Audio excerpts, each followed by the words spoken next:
This is Lily, the only dog that has a name around here.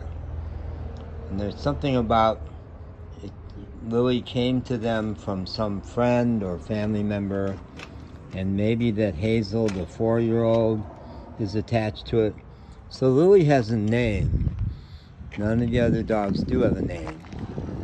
But still, Lily is wasting away. I picked Lily as the one most likely to die soon because look at how skinny.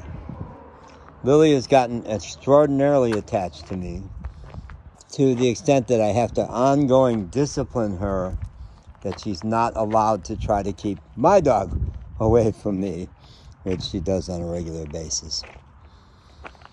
So the camp is quiet right now. The family has gone off shopping. They needed groceries and stuff like that. I am bringing my energy and my consciousness and my way of relating to dogs to the camp. This little puppy is scared of me. This little puppy is the lowest on the pecking order of the dogs and gets beat up by other dogs, like especially by this mean one. But he's getting more interested in me, and he's getting closer and closer. Hey, Louis, how you doing? Great. One of the things I'm doing is cleaning up the camp, mostly on the QT. I'm trying not to be spotted doing it, but I'm going to explain that it's a compulsion I can't seem to shake. I'm an old camper. And I require of myself that I leave every environment better than I found it. So I'm doing that.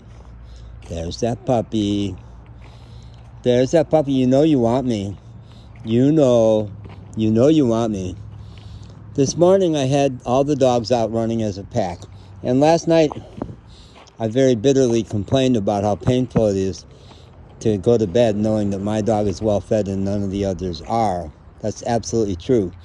But I said along the way last night that I'm making real progress at turning it into a peaceable kingdom where dogs are not mean to each other, where dogs love each other. My dog, you want to come out, Magic? No. Yeah, come on. Coast is clear. You do not be mean. Good job, Lily. Good job. You did that just right. Thank you. That was perfect. Thank you. So there's a big dog here that I've given the name Bear. He looks like a Weimaraner or something. Big, powerful dog, also kind of emaciated. And tendency to be quite dominant. And yesterday, or the day before, did attack Magic. And Josue has taken that as grounds for why I ought to hate him too and throw rocks at him like Josue does. And Josue says he doesn't even belong here. He just has gravitated here. But as far as I can tell, that's the way all the dogs got here. And he's actually a very sweet dog. Very sweet dog. And he is really responding to my love and affection. And I have to exert tremendous discipline because he's a powerful dog to keep him from getting in the car. He was the one who most broke my heart last night by his attempts to get in the car because he smelled the food in there. But today, hola! Hi! Happy Sabbath! Buen sábado!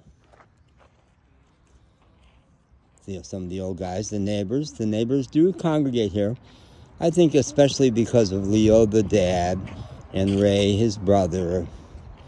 So that's a sweet thing, and I'm more and more joining with them and not letting my limited Spanish stop me. So Bear, today, last night, Bear, standing in the doorway, started licking my face. Astonished me, licking my face. And then he did the same thing with Magic, who was sitting there on that seat, was licking Magic's face. Well, we went for a long walk, probably at least an hour walk, and just about all the dogs came with us. They all just want to be with me. And out somewhere right out in this field, there's Magic, my doggie. Bear went up to Magic and kissed him. And Magic, bless his heart, pretty much snapped his head off, asserted his dominance, and said, by the way, Jack, it's not okay how you've been treating me. And Bear took it, just took it. And then they were fine. Then they were haunch to haunch. And the dogs would go charging off hunting. That's something they never get to do because nobody ever takes them off of the little compound. But as soon as I get them out here, they all turn into hunting dogs. Not just this one, Lily, who's really a very fine hunting dog, and gets so charged up and so happy when we go hunting. They all did. They all did. So, yeah, if I'm here till Friday, and now Josue is estimating that it might be Friday before the car is running. If I'm here till Friday, my contribution is going to be that these dogs may still be hungry, although I'm getting bolder and bolder about sneaking food. It's okay for me to eat light. They gave me a huge portion of rice and beans this morning, and it was really good, but I didn't eat all that. So half of it went to this one and the puppy. The puppy right there who wants me. I know you want me. I know you want to be friends with me, and you will be. He's got his mother here. He's really tight with his mother, but he gets beat up by that one especially, and maybe all the dogs, because he's the runt. But by the time I leave on Friday, these dogs are going to be well-behaved and loving dogs. They may be frustrated. I may have to somehow convince, I think Hazel, the 4-year-old, loves the dogs. So maybe if she's the only one who extends to the dogs. The other conversation I have to have with the family, I've made a decision. I won't critique their culture, some of which is Mexican culture and some of their own personal family culture. Well, I was telling them about the orchard. I was telling Josue, you know, the dogs were all in the hunting mode, and we went out in that big field out there, we were hunting like crazy. Then we came back in this orchard, and I got really peaceful, and they all got really peaceful, and I had never seen limes growing on a tree. He says, those are oranges. And I said, no, I was standing under a lime tree. And he said, oh yeah, way at the back there's lime trees. They assume I don't know anything about nature, because I'm a city guy.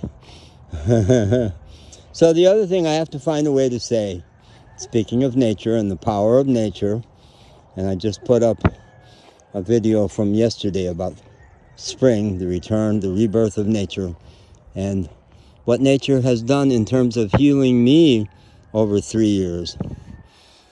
And there's the book, Last Child in the Woods, Nature Deficit Disorder, about how American parents got so paranoid about some very highly publicized cases of kids being raped or killed. And it did honestly happen to me in the woods, but I'm healed.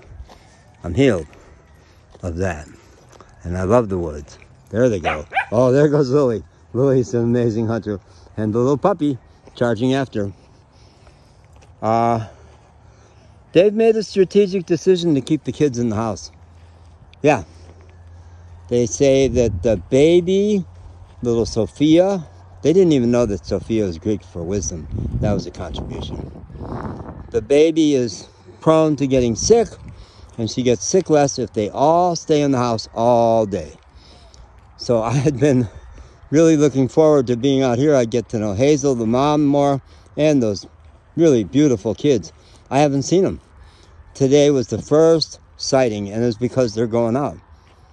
So they came out of the house, and they say, well, Josue, the son, wants to play video games. Well, give him a time limit, and then he's got to get out of the house, all right? How many kids have terrain like this around their house? So safe, so sweet, at the foot of the mountains. Come on, let them out of the house. Let them walk with me. Let them go on nature walks with me and the dogs, okay? Yeah. I have to find a way to say that, either right before I leave, probably, or who knows, or maybe after. I don't know. somehow. Somehow I gotta do that.